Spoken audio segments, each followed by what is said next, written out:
اس سے پہلے آپ بھائیوں سے چھوٹی سی گزارش ہے کہ اگر آپ نے میرے چینل کو سبسکرائب نہیں کیا ہے تو آپ میرے چینل کو سبسکرائب کر لیں اور ساتھ میں بیل کے آئیکن یعنی گھنٹی کے نشان پر کلک کر کے آل نوٹیفیکیشن پر کلک کر دیں تاکہ آئندہ کوئی بھی نئی فرمان کی ویڈیو آپ تک پہنچ سکے۔ عورت اپنے رب سے زیادہ قریب کس وقت ہوتی ہے؟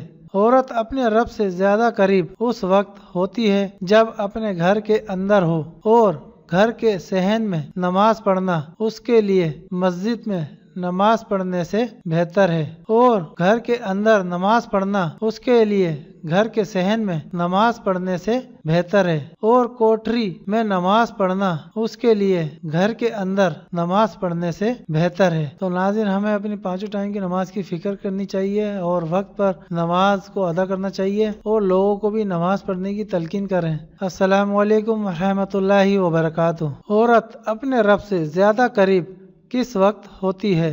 عورت اپنے رب سے زیادہ قریب اس وقت ہوتی ہے جب اپنے گھر کے اندر ہو اور گھر کے صحن میں نماز پڑھنا اس کے لیے مسجد میں نماز پڑھنے سے بہتر ہے، اور گھر کے اندر نماز پڑھنا اس کے لیے گھر کے صحن میں نماز پڑھنے سے بہتر ہے، اور کوٹری میں نماز پڑھنا اس کے لیے گھر کے اندر نماز پڑھنے سے بہتر ہے۔ تو ناظرین، ہمیں اپنی پانچوں ٹائم کی نماز کی فکر کرنی چاہیے اور وقت پر نماز کو ادا کرنا چاہیے اور لوگوں کو بھی نماز پڑھنے کی تلقین کریں۔ السلام علیکم ورحمۃ اللہ وبرکاتہ۔